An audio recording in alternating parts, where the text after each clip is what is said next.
Today we are going to cover all the important questions of 5th December. उसके पहले का जो भी डेज है उसका हमने करंट अफेयर्स कंप्लीट कर लिया है। काफ़ी दिनों से ये सीरीज़ मैंने स्टार्ट नहीं किया है गाइस, लेकिन हाँ अभी जो स्टार्ट किया है तो ये आपका कंटिन्यू रहने वाला है। सो जस्ट अ मिनट, मैंने थोड़ा सा ये गलत किया है कि मैंने सिर्फ एक स्लाइड का ही कलर अप्लाई किया है। मैं सारे के सारे स्लाइड्स का कलर अप्लाई कर लेती हूँ एक बार। ओके, तो पहले क्वेश्चन से स्टार्ट करते हैं। आई होप इससे पहले के वीडियो आपको काफ़ी सारे जो वीडियोस हमने प्रोवाइड किए हैं वो आपको पसंद आएगा। And one more thing regarding Bihar SSC CGL कि मुझे नहीं लगता है कि they are prepared for 23 and 24 वाला जो एग्ज़ाम होने वाला है उसके लिए। सो आई थिंक आपको मिलने वाला है टाइम थोड़ा और, लेकिन क्योंकि बहुत सारे स्टूडेंट्स का प्रोटेस्ट चल रहा है, ये पहली बात। और दूसरी बात कि बिहार में जो इलेक्शंस हैं उसकी वजह से भी ये पोस्टपोन हो सकता है, तो फिर ये हम कुछ कह नहीं सकते हैं, ये उनकी कार्यवाही है। हमारी जिम्मेदारी यही है कि हम अपनी प्रिपरेशन स्टेट से पहले तक कंप्लीट रखें। सो बहुत सारे वीडियोज इस एवज में इसके बिहाफ में हमने आपको कंप्लीट करवाए हैं, वो एक बार वापस से रिवाइज करके जरूर जाइएगा। एंड वन मोर थिंग कि इस पीडी का जो रेलवे बुक आता है उसके बीच में हर एक सब्जेक्ट से रिलेटेड सारा सब मिला के 20-25 पेज का एक शॉर्ट नोट्स दिया हुआ है, वो मिडल में होगा बुक के, वो जरूर देख जाइएगा। वहां से बहुत सारे क्वेश्चंस वो आपको मिल जाते हैं। सो फर्स्ट क्वेश्चन से स्टार्ट करते हैं। हाल ही में विकलांग व्यक्तियों का अंतर्राष्ट्रीय दिवस जो है ये कब मनाया गया है? तो ये मनाया गया है 3 दिसंबर को। अब इससे रिलेटेड जो भी एक्सप्लेनेशन मुझे लगता है, जो हाल फिलहाल में जो भी चीज़ें हुई हैं जो ज़रूरी है वो मैं कंप्लीट कर लेती हूँ। 1 दिसंबर अगर कभी आपसे पूछा जाता है तो ये वर्ल्ड एड्स डे है, ये हमने ऑलरेडी दिसंबर वाले में कंप्लीट कर रखा है। उसके बाद आप देख लीजिए कि बीएसएफ का 58 जो स्थापना दिवस है वो था। और 2 दिसंबर की बात कर लो, this is your first option, तो आपका राष्ट्रीय प्रदूषण नियंत्रण दिवस मनाया जाता है 2 दिसंबर को। ठीक है, फिर मनाया जाता है विश्व कंप्यूटर साक्षरता दिवस। माफ कीजिएगा, मैं जितना फास्ट बोल लेती हूँ उतना फास्ट मैं लिख नहीं पाती हूँ। और इसके बाद जो आपका गुलामी के उन्मूलन के लिए अंतर्राष्ट्रीय दिवस मनाया जाता है। और क्या मनाया जाता है? साक्षरता दिवस मनाया जाता है। क्वेश्चन नंबर 2 देख लेते हैं। हाल ही में तीसरा ब्लाइंड T20 वर्ल्ड कप कहाँ शुरू हो गया है? तो ये शुरू कहाँ हुआ है? ये हुआ है इंडिया में। थर्ड है, हाल ही में एनसीबीसी का नया अध्यक्ष किसे नियुक्त किया गया है? तो ये हंसराज गंगाराम को नियुक्त किया गया है। फोर्थ क्वेश्चन है, हाल ही में झरना दास का निधन हुआ है, वे कौन थी? तो ये एक अभिनेत्री थी, बस इतना जान लीजिए। फिफ्थ में है, हाल ही में किसके द्वारा लिखित पुस्तक the Chipko movement a people's history ने कमला देवी चट्टोपाध्याय NIF बुक प्राइज जीता है? तो ये जीता है जो लिखा है शेखर पाठक के द्वारा। क्वेश्चन नंबर 6 देख लेते हैं। हाल ही में नागरिक उड्डयन मंत्री ने पुणे से किस देश के लिए सीधी उड़ान भरी है या शुरू की है? तो भरी नहीं है, इनफैक्ट शुरू की है, तो ये सिंगापुर से शुरू की है। अब आप मुझे कमेंट सेक्शन में कमेंट करके बताइए कि ये नागरिक उड्डयन मंत्री जो हैं ये कौन है। तो आप मुझे बताइए कि कौन है, क्योंकि हम लोग कितनी बार ये कर चुके हैं, पिछली 2 वीडियोस में भी हम लोग कर चुके हैं। नेक्स्ट क्वेश्चन है, हाल ही में ICAI का नया अध्यक्ष किसे चुना गया है? तो ये चुना गया है विजेंद्र शर्मा को। क्वेश्चन नंबर 8 देख लेते हैं। हाल ही में हिंसा के जोखिम वाले देशों की सूची में कौन सा शीर्ष स्थान पर आया है? तो ऑब्वियसली इट्स पाकिस्तान। तो पाकिस्तान की बात अगर आप कर लो तो यहाँ से कुछ चीजें हम जान लेते हैं कि FATF ने पाकिस्तान को 4 इयर्स बाद ग्रे लिस्ट से हटा दिया है।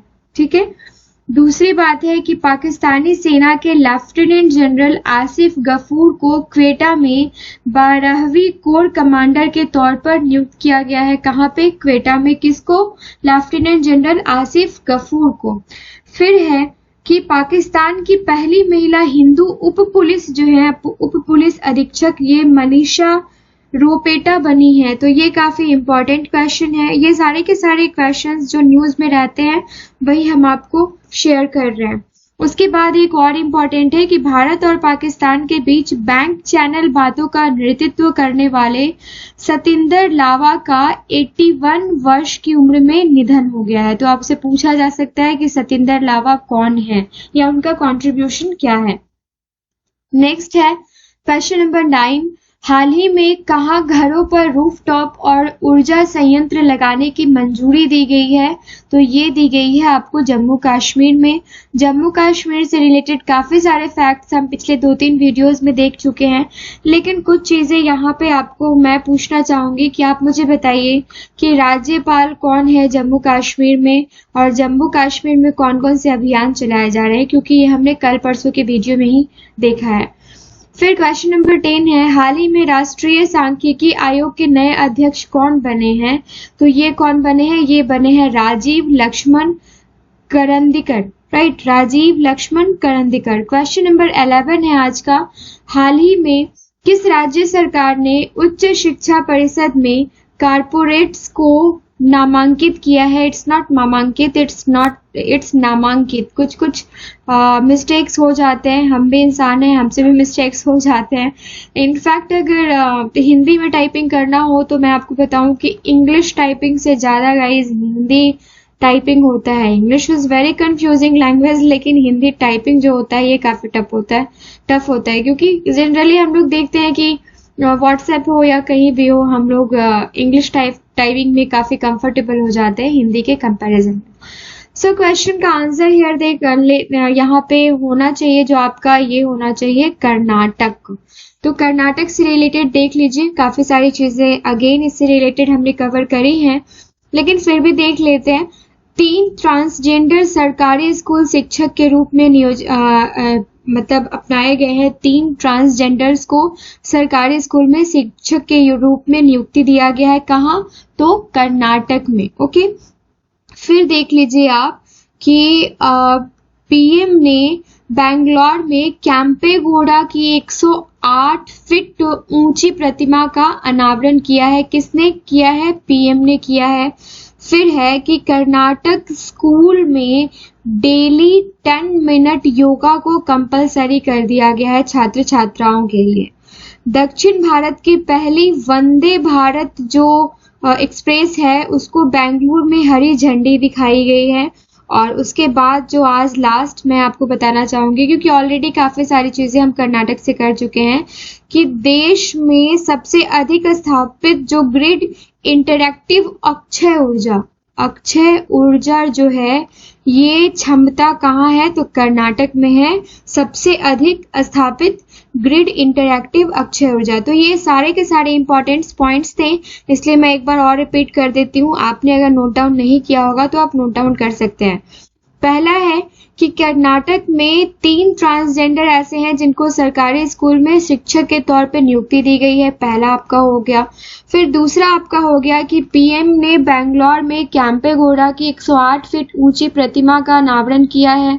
ठीक है, उसके बाद ऊंची कितना? 108 फीट। ओके, अब थर्ड जो मैंने आपको बताया था कि दक्षिण भारत की पहली वंदे भारत जो ट्रेन है उसको यहाँ एक्सप्रेस है वो बेंगलुरु में हरी झंडी दिखाई गई है।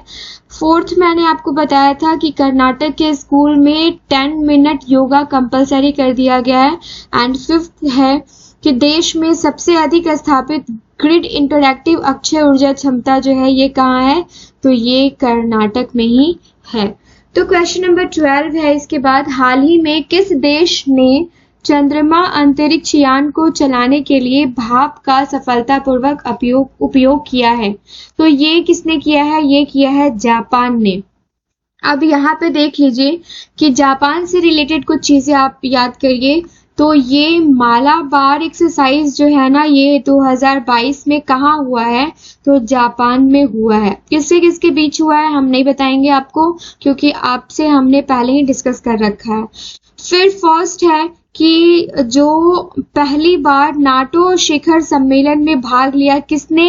तो जापान ने फर्स्ट टाइम नाटो शिखर सम्मेलन में भाग लिया। थर्ड जो बात मैं करना चाहूंगी कि जापान ने गर्भवती महिलाओं पर जो पुनर्विवाह प्रतिबंध लगा के रखा था उसको हटा दिया है। ये काफी अच्छा इनिशिएटिव है। नेक्स्ट क्वेश्चन हम देख लेते हैं। यहाँ पे ये 3 चीजें हैं कि मालाबार वाला हमने देख लिया 2022 में हुआ है, तो कहाँ हुआ है? जापान में हुआ है। और दूसरा जो गर्भवती महिलाएं हैं उन पर जो विवाह का जो लगा हुआ था कि आप रिस्ट्रिक्शंस आप कह सकते हैं कि वो उसको हटा दिया गया है। और जो है कि जापान जो है ये पहली बार नाटो शिखर सम्मेलन में भाग लेगा। तो ये 3 चीजें हमने आपको बताई हैं। अब फोर्थ भी आई थिंक इसमें एक तो और चीज आप ऐड कर सकते हैं कि WEF के ट्रैवल एंड टूरिज्म इंडेक्स में जापान जो है ना, जापान जो है ये टॉप पोजीशन पे है। काफी इंपॉर्टेंट है। आई थिंक ये मुझे पहले ही बताना चाहिए था। फिर क्वेश्चन बोल रही हूँ, पॉइंट नंबर 5 में आप आ जाइए कि जापान के सुकुराजिमा ज्वालामुखी में लगातार 3 दिन से विस्फोट हुआ है। और उसके बाद भारत और जापान की नौसेना के बीच जो होता है वो क्या होता है? वो होता है जिमेक्स। और जिमेक्स 2022 जो कि सैन्य अभ्यास हुआ है, शुरू हो गया है। एक और जो मैं आई थिंक कुछ ऐसा, ये समलैंगिक कपल के लिए एक साझेदारी प्रमाण पत्र जो है योजना शुरू किया गया है। कहाँ? तो ये जापान में शुरू किया गया है।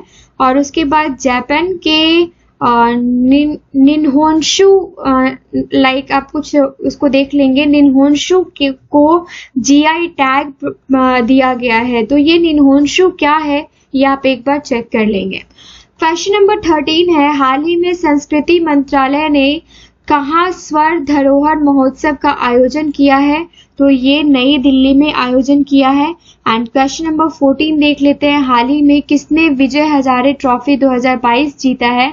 तो ये सौराष्ट्र ने जीता है। तो टोटल आज के लिए 14 क्वेश्चन मेरे पास था जो मैंने आपके साथ शेयर किया। आई होप ये वीडियो आपको काफी इंफॉर्मेटिव लगा होगा। अगर ये सारे कंटेंट्स आप पाते हैं कि आपके आने वाले एग्जाम्स के लिए जरूरी है, या डेली जो आप करंट अफेयर्स का देखते हैं उसमें एक छोटा सा जो हमारा ये जो हमारी छोटी सी भूमिका है ये आपको पसंद आती है, तो चैनल को लाइक एंड सब्सक्राइब करना गाइस मत भूलिएगा। और बेल आइकन पे जरूर प्रेस कर लीजिएगा, सो डैट जब हम गला फाड़ फाड़ के मेहनत करते हैं तो वो जो बेल आइकन है आप अगर प्रेस करके रखते हैं तो वो नोटिफिकेशन आपको मिल जाता है कि हाँ अगेन हमने कुछ मेहनत करा है आपके लिए। सो मिलते हैं नेक्स्ट वीडियो में। A9 एजुकेशन फैमिली से जुड़े रहने के लिए थैंक यू सो मच।